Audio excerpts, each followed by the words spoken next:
It's gardening day. It's kind of misty out.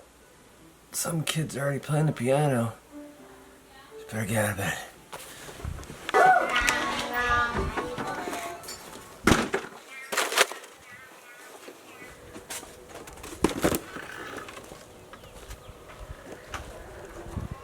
Oh man, it is pretty today. It is gorgeous. Look at that mist.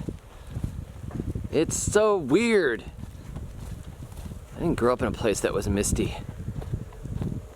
I can actually feel that cool mist on my skin. It's like very slightly sprinkling. Probably not enough to set off this amazing garden here, but it's supposed to rain tomorrow and the day after, I think. I love it. So today I'm going to be doing some work. Probably going to put in some trellises. I want to plan out a new chicken area. But for now, I'm going to pick a bunch of daikon radishes. I was out here yesterday and I realized we better pick these things. Rachel's going to make some kimchi. And look at these radishes just popping right out of the ground. They're ready. We've been picking them out of here and eating them. This is kind of interesting. See that red?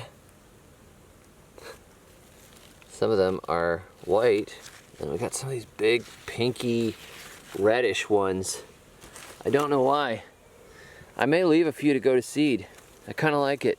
We got the seed from the local feed and seed store where the farmers get their stuff, and my guess is there's been a little bit of cross-pollination going on. Look at these. These are awesome.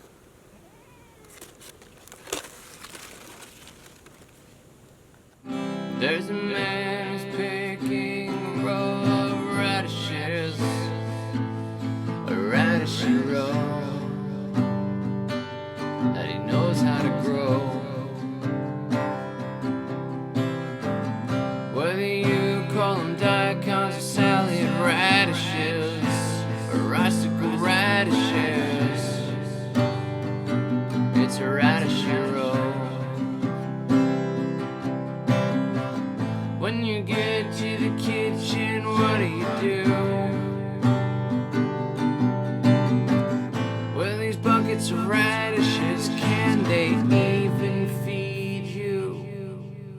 Well, we'll get to that later, just so you know. I'm picking a radish row. A radish row.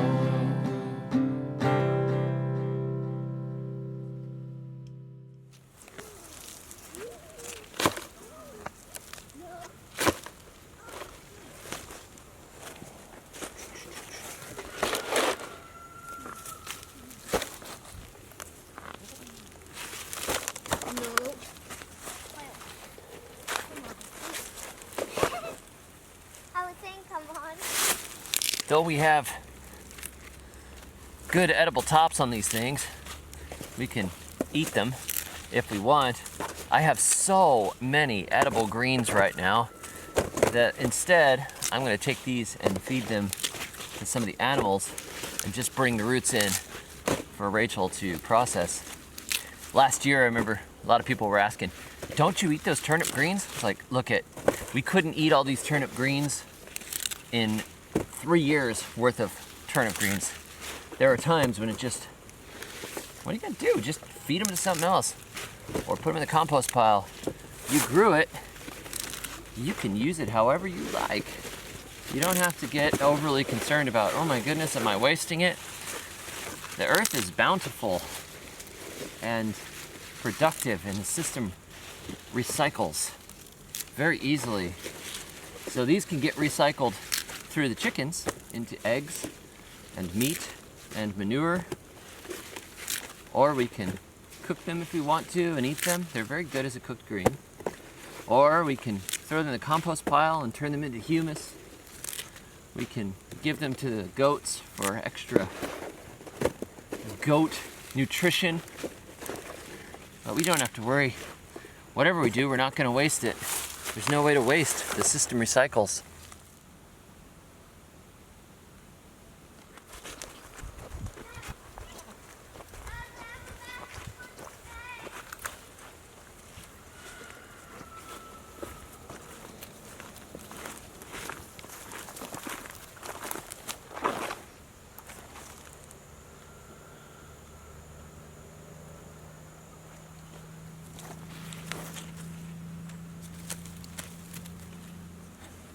Oh, so you are gonna waste it after all that.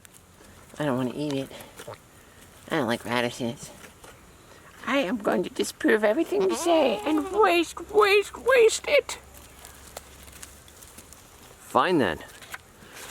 That's how you're gonna be.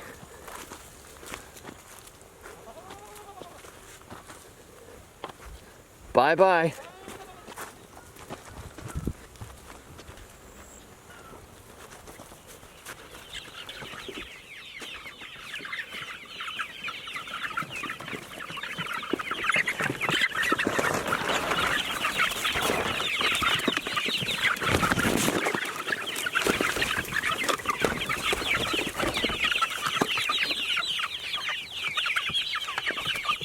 You guys won't waste it. I've grown a few different varieties of radishes over the year. This last year I grew these Red King radishes, which were really very productive, large, and sweet, particularly when we had the beds with micronutrients and good organic amendments. They didn't taste that great with 1010 fertilizer, but that's not to be expected with how poor our soil is. Your soil makes a big difference in how good the produce tastes. If you feed things well, if there's a decent amount of minerals available for them to grab from the soil, you're going to have much better results. You're going to be much happier with the way your produce tastes. And it's the sort of thing that you don't really know the difference until you've tried it. If you've always had eggs in the styrofoam cartons from the store for, you know, $1.40 or whatever they are for a dozen, and then you have farm eggs.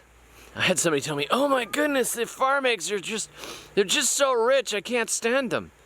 But most people go, oh my goodness, this is what eggs taste like? And I think the same is true with radishes. If you've had radishes from commercial farms, commercial produce, they're okay. They're not bad. But when you grow them in really good soil, there is a definite taste difference that is impressive. It's like, you know, it's like tasting a food for the first time and knowing what a real food tastes like compared to what we've been cheated with since we were kids. Hey, look at these radishes. These are white icicle radishes, but I don't notice any difference between a white icicle radish and the daikon radishes I grew last year. So my guess is just, you know, they're all radishes, just different names from different places. Nice big fat radishes. These are good for making ferments out of. That's our favorite thing to do with them. I find that raw, they are a little bit spicy for my taste. They actually, I've just sat out here and ate a whole raw one and I could barely do it because it starts burning your throat after a little bit.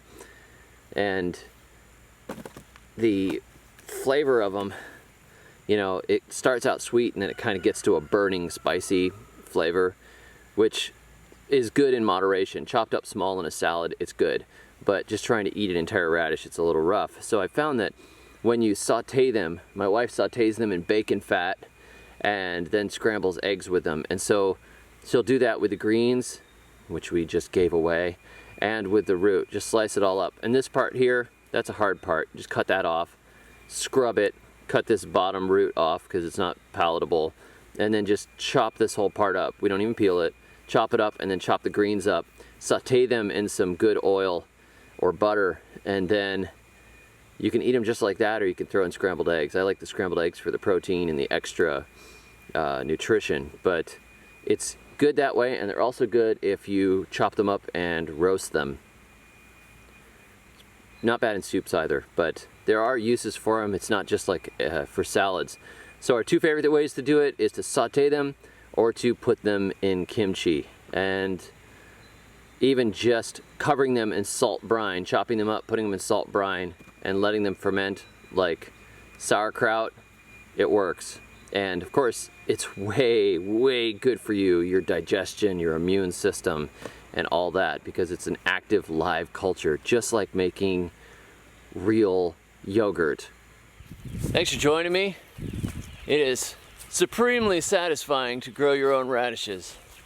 They grow fast, they're not that picky about soil conditions, and they're something that's nobody knows what to do with in the kitchen, so everybody can kind of enjoy a sense of confusion together, which I think builds community. And man, you could just harvest a ton of stuff in a very short period of time.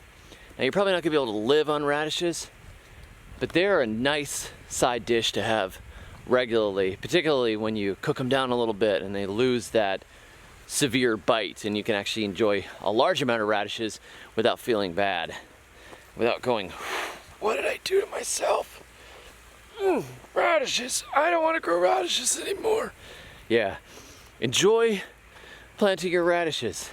Enjoy growing them. If you haven't grown them before and you've had struggles with gardening, plant radishes, even those little salad radishes. It's like 28 days for them to make a radish. And then you can have that feeling of, hey, I grew something. I am a gardener. Feels good. It is what I would call an encouraging vegetable, if not the most palatable or useful of vegetables. Thanks for joining me. I finally got a new lens that's a little wider angle, so as I do this run and gun thing, you don't have to look at my face quite so close. And I think that's good for everyone involved. And if you haven't checked it out yet, my new book, Garden Heat, a Jack Broccoli novel, the world's first gardening thriller series, and the second installment in the Jack Broccoli novel series, is now available on Amazon in paperback, so I'll put a link below. You can check it out. And if you want to learn more about gardening, be sure to check out my website, thesurvivalgardener.com, where I have tons and tons of articles. Thanks for watching. Have a great week. And until next time, may your thumbs always be green.